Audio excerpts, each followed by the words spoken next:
පුතේ පුතේ කොහෙද යන්නේ? මිස් පන්තියට යන්න. පොඩක් එනවා. ඒකෙන් අපිත් යන්න. හරියට. යන්න ක්ලාස් එකට. පුතේ කාලා දී. වාඩි වෙන්න.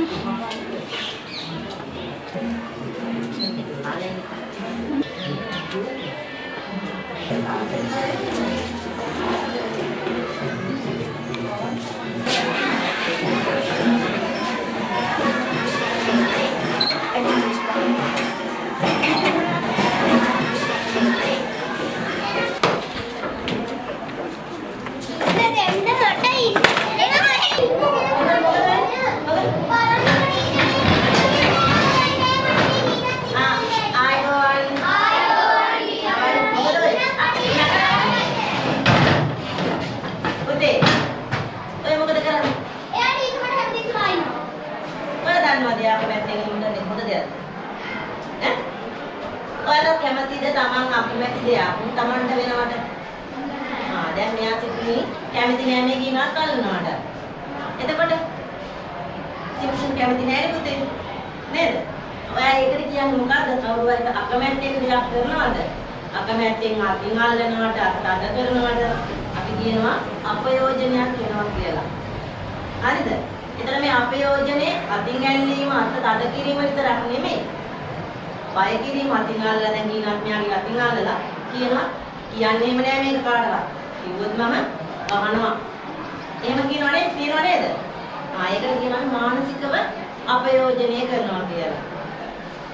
අදින් පස්සේ ඔයාලට කවුරු හරි අකමැති දෙයක් කරනවා නම් ඔයාලා කාට හරි එයාලා අකමැති දෙයක් කරනවා නම් එහෙම හිතන්නවත් එපා. බලපුතේ හැමෝම තමන් අකමැති විදියට කවුරු හරි තමන්ව ස්පර්ශ කරන්න හැදුවොත් ඔයාලා තමන්ගේ ළඟම වැඩිහිටි කෙනෙකුට මේක කියන්න ඕනේ. මොකද මේක දරුවන් දෙන්න පුළුවන් වරදක් නිසා. එතකොට ඉස්කෝලේදී නම් ඔයාලට පුළුවන් ගුරුවරයෙකුට මේ බව කියන්න. ගෙදරදී නම් ඔයාලට පුළුවන් අම්මට තාත්තට මේ බව දන්වන්න. බලපුතේ හැමෝම තමන් අකමැති විදියට කවුරු හරි තමන්ව ස්පර්ශ කරන්න හැදුවොත් ඔයාලා තමන්ගේ ළඟම වැඩිහිටි කෙනෙකුට මේක කියන්න ඕනේ. මොකද මේක දරුවන් දෙන්න පුළුවන් වරදක් නිසා.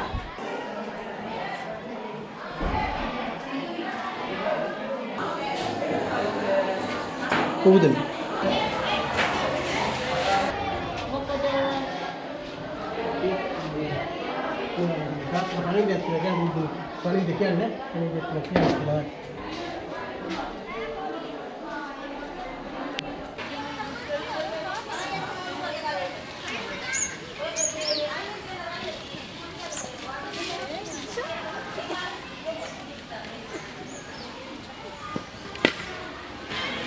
ඇයි මේ? මං කීප දවසක් බැලුවා. ඔයා පාඩම් වැඩත් කරන්නේ නැද හරියට? ඇයි මේ? අතත් රතු වෙලා. අනේ ටීචර් මම මේ ටීචර්ට කියන්නමයි හිටියේ. මොකද්ද?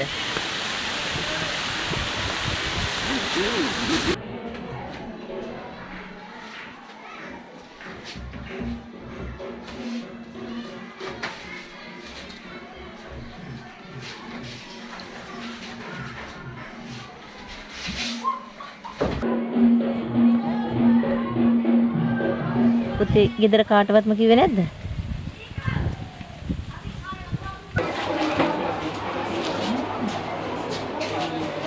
ඉතින් තිබ්බා.